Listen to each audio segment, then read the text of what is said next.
The applause was warm at the Labour Party conference, but behind the smiles, Rachel Reeves is facing the most impossible situation any Chancellor has dealt with in decades.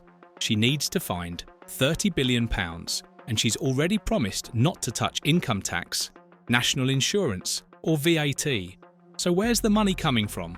If you own property, run a buy-to-let portfolio, or have any kind of real estate investment, you need to pay very close attention because you're about to become the government's cash machine. The warning signs are everywhere. Treasury insiders are leaking stories to the press. Tax advisors are fielding panicked calls from clients. And property investors across the country are rushing to restructure their portfolios before it's too late. Before we dive into exactly what's coming your way, make sure you hit that like button and subscribe to Property Reporter for the latest news that actually affects your investments and your wallet. Here's the situation. The Chancellor stood on stage and promised economic responsibility while knowing she's staring down a financial black hole that's getting deeper by the day. The government's own forecaster, the Office for Budget Responsibility, is about to deliver devastating news this Friday about productivity growth, which means lower tax revenues across the board. Productivity measures what we produce as a nation for every hour worked, and it's been dismal since the 2008 financial crisis. The OBR doesn't think it's going to bounce back anymore, which is catastrophic for government finances. Lower productivity means lower wages, lower company profits, and, critically for Rachel Reeves, lower tax revenues. The downgrade could be massive, potentially adding another 10 to 20 billion to the hole she needs to fill. Borrowing costs are higher than predicted 6 months ago because global interest rates haven't fallen the way everyone hoped. Welfare savings didn't materialize because benefit spending is stickier than politicians want to admit, and every single day that passes, the gap gets wider. But here's what should terrify every property investor watching this. When governments run out of options, they always, and I mean always, turn to property. It's the biggest asset class in the UK. Total residential property wealth is estimated at over £8 trillion. It's visible. It's mostly owned by people who can't hide it offshore. And politically, landlords make an easy target. Labour has a long history of going after the buy-to-let sector. And with Reeves backed into this corner, it's about to happen again on a scale we haven't seen before. Let's talk about capital gains tax, because this is almost certainly getting hammered in the November budget. Right now, if you sell a property that isn't your main residence, you pay 24% on any gains above the annual allowance, which itself has been slashed to just £6,000 for this tax year. That's already brutal compared to what it used to be. The CGT allowance was £12,300 in 2021, and now it's been cut by more than half. But the rumours swirling around Westminster suggest Reeves is looking at aligning CGT rates with income tax rates. That means, if you're a higher rate taxpayer, you could be facing 40%. If you're in the additional rate band, we're talking 45% on your property profits. Think about what that actually means in real numbers. You buy a buy-to-let property for £250,000. You hold it for 15 years, dealing with all the tenant headaches, the boiler breakdowns at 2 in the morning, the void periods where you're covering the mortgage yourself, the Section 21 ban making it harder to regain possession. The property increases in value to £500,000. That's a £250,000 gain. Under current rules, you pay £6,000 in annual allowance, leaving £244,000 taxable. At 24%, that's £58,560 in tax. Painful but manageable. Under the rumoured new system, if you're a 40% taxpayer, that same gain costs you £97,600. If you're at 45%, it's £109,800. You've just lost an extra £50,000 or more to the Treasury compared to selling under the current system. This isn't speculation anymore. Multiple tax experts, accountants who specialise in property, and even some former Treasury advisors are saying this is the most likely revenue raiser because it hits wealth, not income. which means Reeves can technically keep her promise about not raising income tax rates. The impact on the market will be massive. Investors who are considering selling are rushing to complete transactions before November 26th. Some are accepting lower offers just to get completions through before budget day. Portfolio landlords are having urgent conversations with their accountants about whether to crystallize gains now, even if the timing isn't perfect. And anyone who was planning to exit the market in the next few years is asking themselves whether they need to do it right now, immediately, before the window closes. But CGT is just the beginning. Stamp duty is another target that's lighting up red on Treasury spreadsheets. Currently, if you buy an additional property, you pay an extra 5% on top of standard stamp duty rates. That surcharge was introduced back in 2016 to cool the buy-to-let market, and it worked. Transactions dropped significantly. The government literally made it more expensive to provide rental housing while simultaneously complaining about rental shortages. The logic never made sense, but the revenue mattered more than market consequences. Now there's serious talk about pushing that surcharge even higher, potentially to 7 or even 10%. Do the math on that.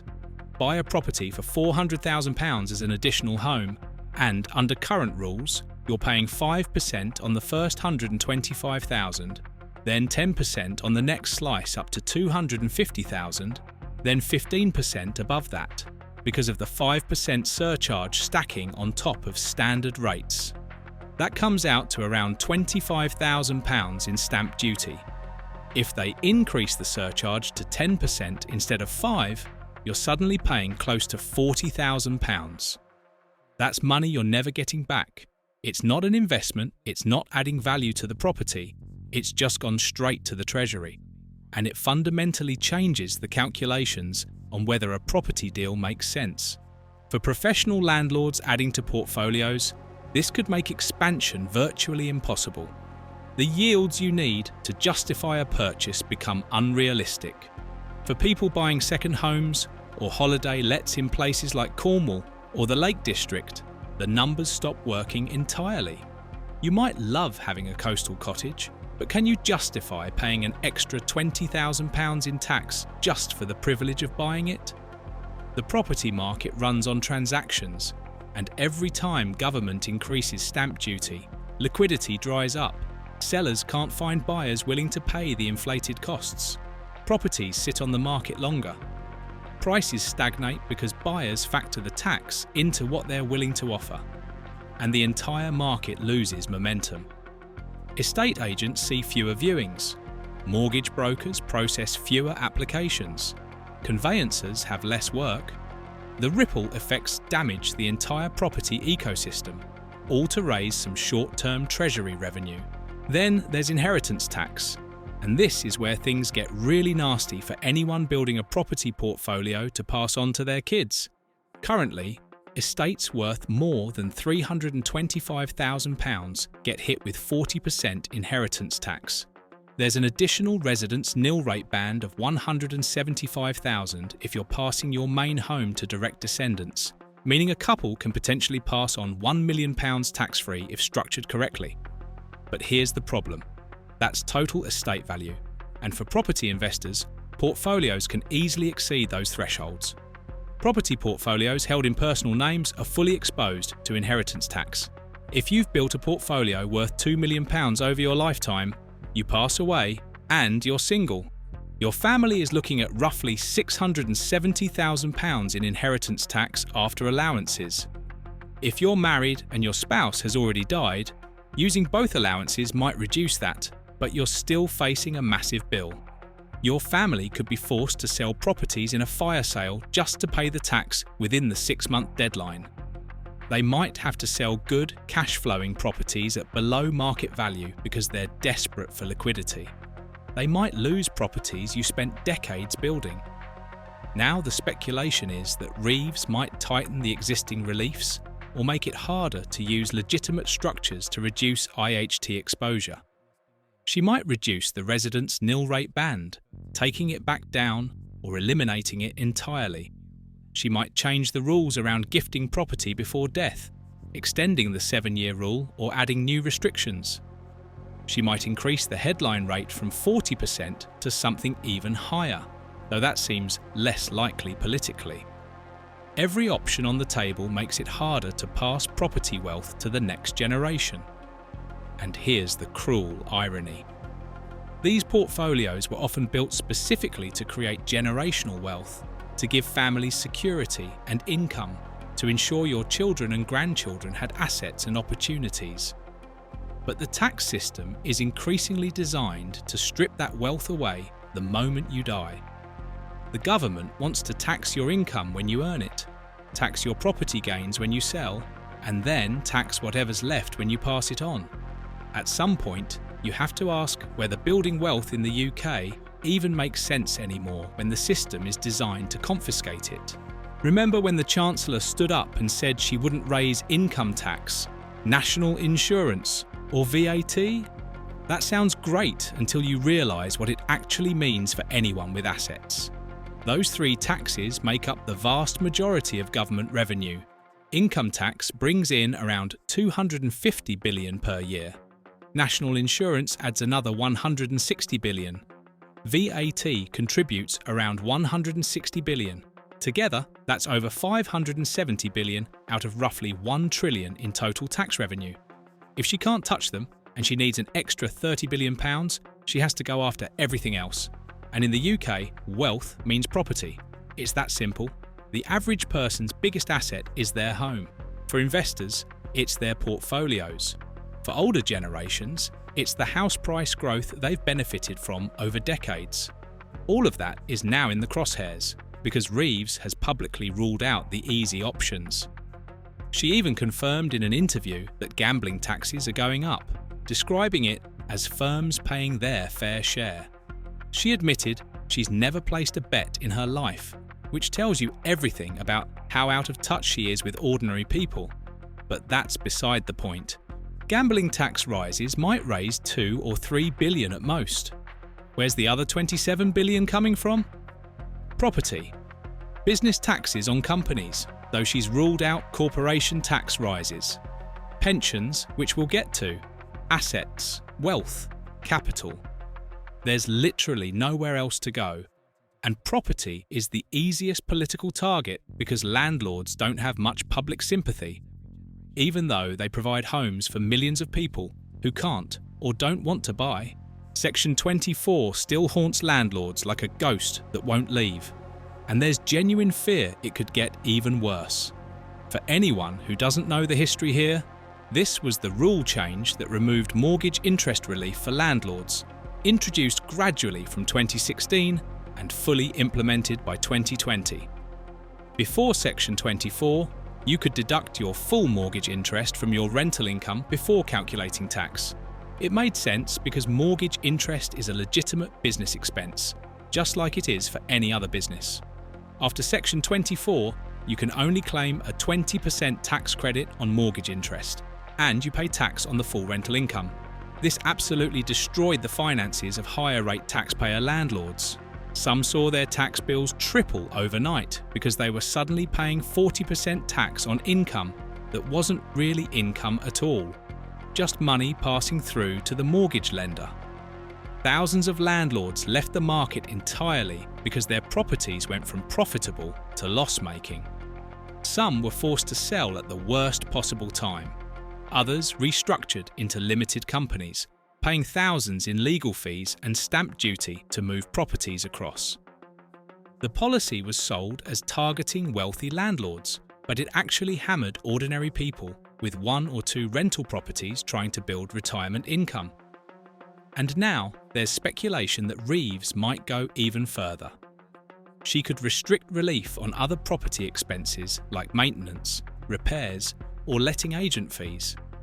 She could introduce new calculations that increase taxable rental income by reclassifying certain deductions.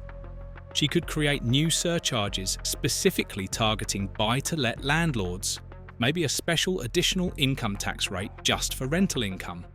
The Treasury knows that landlords are stuck. You can't just sell instantly without triggering massive CGT bills, especially if the rates are about to go up.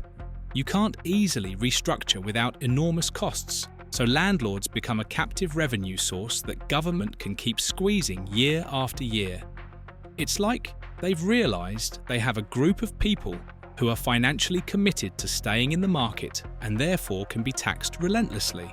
Council tax revaluation is the stealth attack nobody's talking about enough, but it could be the most painful change of all for property investors. Properties in England were last valued for council tax purposes in 1991. Think about that date. John Major was Prime Minister. The Soviet Union still existed. The internet wasn't a thing yet. Mobile phones were the size of bricks. And most importantly, property prices were completely different. A house in London that was worth £80,000 in 1991 might be worth £1.5 million today. A flat that was valued at £50,000 is now worth £600,000. The growth has been wildly uneven, with London and the South East seeing massive gains while some northern areas have grown more modestly. If there's a revaluation based on current property values, millions of properties will jump multiple council tax bands overnight. Your Band D property might become Band F or G. Your council tax could literally double or triple, and there's absolutely nothing you can do about it. For homeowners, this is painful. For landlords with multiple properties, this is catastrophic. If your council tax goes from £2,000 to £5,000 per year on a rental property, that's £3,000 straight off your net rental income. For portfolio landlords with 10 or 20 properties, we're talking tens of thousands in extra costs every single year, forever. And unlike other taxes, council tax isn't based on income or profit. You pay it whether your property is occupied or void, whether you're making money or losing it, whether your tenant pays rent or doesn't. The liability falls on the landlord during void periods, and with rental market challenges increasing void times, that's more and more common. The political calculation here is that revaluation sounds fair to voters. Why should someone in a mansion pay the same council tax as someone in a modest flat just because both properties happen to be in the same band back in 1991? It's an easy sell to the public, but the reality is it's another massive wealth tax on property owners, and it's coming. The government has been talking about revaluation for years, always backing away because of political fear. But with Reeves desperate for revenue and running out of options, the political calculation might change. She might decide the revenue is worth the backlash. So what are smart investors actually doing right now while there's still time before November 26th? First, anyone who was planning to sell investment properties in the next 2 or 3 years is having serious conversations about bringing those sales forward before the budget. Yes, you might not get the absolute peak price by rushing. Yes, you might miss out on another year of rental income. Yes, the timing might not be perfect, but if CGT is about to jump from 24% to 40 or 45%, completing now could save you literally hundreds of thousands of pounds. Run the numbers on your own portfolio. Take a property you bought for £300,000 that's now worth £600,000. Under current CGT rules, you pay around £72,000 in tax. Under 45% rates, you pay £135,000. That's a £63,000 difference. Would you rather sell now at maybe £590,000 and save £63,000 in tax, or wait for £600,000 and lose the extra tax? The math is brutal but clear. Second, investors are looking hard at restructuring ownership. Moving properties into limited companies has become more attractive despite the upfront costs. Companies pay corporation tax on profits, currently 19% on the first $50,000 and 25% above that, which is significantly lower than higher rate income tax at 40%. The problem is moving properties from personal ownership into a company triggers stamp duty and potentially CGT on the transfer. It's expensive, but if you're planning to hold properties long term and pass them to the next generation, company structures offer better flexibility and potentially lower overall tax over time. Some investors are biting the bullet and paying the restructuring costs now because they believe the long-term savings justify it. Third, people are exploring family investment companies and trusts for inheritance tax purposes. These structures are complex and definitely require specialist advice, but they can offer better protection than holding everything personally. You might be able to gift properties into trust structures that start the 7-year clock for IHT purposes. You might be able to use family investment companies with different share classes to gradually pass value to children while retaining control. None of this is simple, and all of it requires expensive professional advice. But for large portfolios, the potential IHT savings run into hundreds of thousands or even millions. Fourth, experienced investors are stress testing their portfolios against multiple worst-case scenarios simultaneously. What if CGT goes to 45% and you can't sell without massive tax bills? What if stamp duty surcharges increase to 10% and nobody wants to buy your properties because the transaction costs are too high? What if council tax revaluation doubles your bills and destroys your yields? What if mortgage rates stay high at 5 or 6% for years and interest rates don't come down like everyone predicted?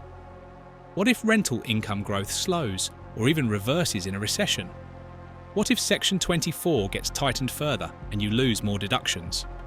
Smart investors are running all these scenarios and asking themselves honestly whether their portfolios can survive. Some are concluding they can't and are planning exits.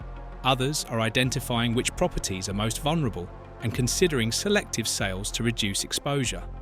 The investors who survive market downturns and policy changes are the ones who plan for disaster, not the ones who assume everything will be fine.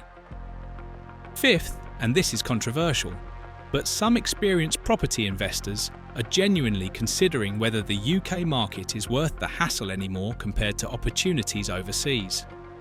When you stack up Section 24, potential CGT rises to 45%, stamp duty surcharges potentially hitting 10%, inheritance tax at 40%, possible council tax revaluation, increased regulation making it harder to manage tenants, Section 21 ban removing no-fault evictions, proposals for mandatory property standards that cost thousands to implement, and a government that views landlords as villains rather than housing providers, some investors are concluding that other countries offer better risk-reward profiles.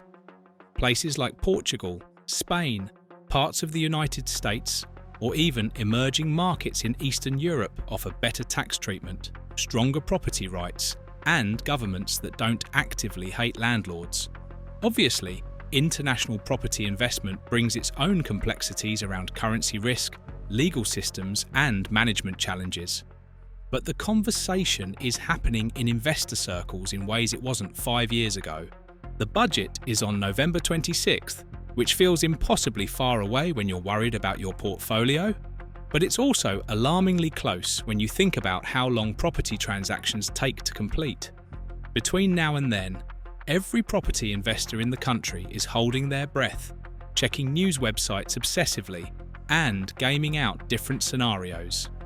Rachel Reeves has been Chancellor for 15 months now, but the decisions she makes in the next few weeks will define her entire tenure and could reshape the UK property market for a generation.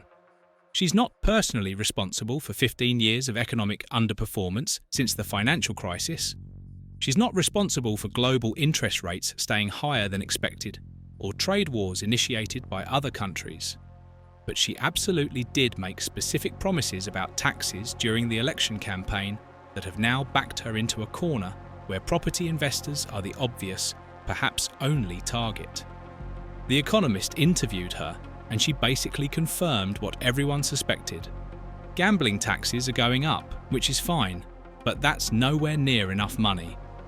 The real revenue has to come from somewhere else, and that somewhere else is property, pensions, and accumulated wealth. For landlords who've already been battered by Section 24 destroying their mortgage interest relief, who've watched yields compress as mortgage rates climbed from 1% to 6% in the space of 2 years, who've dealt with massively increased regulation around energy efficiency certificates, electrical safety standards, carbon monoxide detectors, and tenant rights expansions that make it nearly impossible to remove problem tenants. This feels like the final straw. How many more policy hits can the sector take before it completely breaks? How many more landlords need to exit before politicians realise they're creating a rental housing crisis by making it economically unviable to provide rental housing? Here's the uncomfortable truth that nobody in government wants to admit publicly. The UK needs a healthy, functioning private rental sector. Not everyone can afford to buy, especially younger people and those in expensive areas. Not everyone wants to buy because they need flexibility for work or life changes. Social housing waiting lists are enormous, with over 1 million households waiting, and councils don't have the money to build at scale. Housing associations are struggling with increased costs and debt servicing. The private rental sector houses roughly 4.5 million households, about 19% of all homes in England. That's millions of people who need somewhere to live. But government policy over the last decade has been systematically hostile to landlords, treating them like villains and exploiters rather than providers of essential housing. Every new regulation, every tax increase, every removal of rights makes it harder and less profitable to be a landlord. And now, with this budget crisis, it's about to get significantly worse. When you make it economically unviable to be a landlord, landlords exit the market. When landlords exit, they sell properties. Some properties go to owner-occupiers, reducing rental supply. Some go to other investors, but usually only at discounted prices that reflect the poor returns. When rental supply drops while demand stays constant or grows, basic economics tells you what happens. Rents go up. Tenants end up paying more for worse properties because landlords who remain have less competition. The housing crisis deepens, homelessness increases, but short-term Treasury revenue targets don't care about long-term market consequences or social outcomes. Rachel Reeves needs £30 billion, and she needs it now, before the next election, so property investors are going to pay regardless of what it does to the rental market. The political calculation is that landlords are unpopular enough that hitting them won't cost votes, and renters won't connect higher rents to government policy. What happens next depends entirely on that budget on November 26th, which is now the single most important date in the UK property calendar. Will CGT rates align with income tax, devastating anyone trying to exit investments? Will stamp duty surcharges increase, killing transaction volumes and market liquidity? Will inheritance tax reliefs tighten, making it impossible to pass portfolios to your children without massive tax bills? Will there be new attacks on mortgage interest relief, or changes to how rental income is calculated for tax purposes? Will council tax revaluation proceed, potentially doubling bills overnight for millions of properties? Will there be new wealth taxes we haven't even thought of yet? Some of these changes are virtually certain at this point. CGT increases look almost guaranteed based on the briefings coming out of the Treasury. Others are highly likely. Stamp duty changes have been trailed by multiple sources. Some are possible but less certain. Council tax revaluation is politically risky but desperately needed for revenue. But the overall direction of travel is absolutely clear and undeniable. If you own property beyond your main residence, whether that's one buy-to-let or a 50-property portfolio, you're about to pay significantly more to the government. The only questions are exactly how much more and through which specific mechanisms. The next few weeks before the budget are critical. If you've been thinking about selling properties, restructuring your portfolio, or making major financial decisions, now is the time to act, not later. If you've been delaying conversations with accountants, tax advisors, or financial planners, book those meetings immediately and pay whatever they charge, because good advice could save you tens of thousands or more. And if you've been ignoring all the budget speculation, hoping it won't be as bad as people say, hoping that somehow property will be spared, you need to wake up right now. It's going to be worse than you think, not better. This isn't pessimism or doom-mongering. It's realism based on the economic numbers, the political constraints, and the revenue requirements. Rachel Reeves is trapped in an impossible situation of partly her own making, and trapped politicians do desperate things. Property investors are about to find out exactly how desperate she's willing to get, and how much financial pain she's willing to inflict to fill that £30 billion hole. Make sure you're subscribed to Property Reporter, because we'll be covering every single detail of that November 26 budget the moment it drops, breaking down exactly what each change means for your portfolio, your tax bill, and your investment strategy going forward. We'll have expert analysis, tax calculations, and practical guidance on what to do in response to whatever gets announced. The UK property market is about to change dramatically in ways that will affect investors for years, or even decades. The investors who survive and thrive are the ones who see the changes coming and adapt quickly, not the ones who hope everything will somehow work out fine. Don't be the person who realises 6 months from now that you should have acted before the budget when you still had options.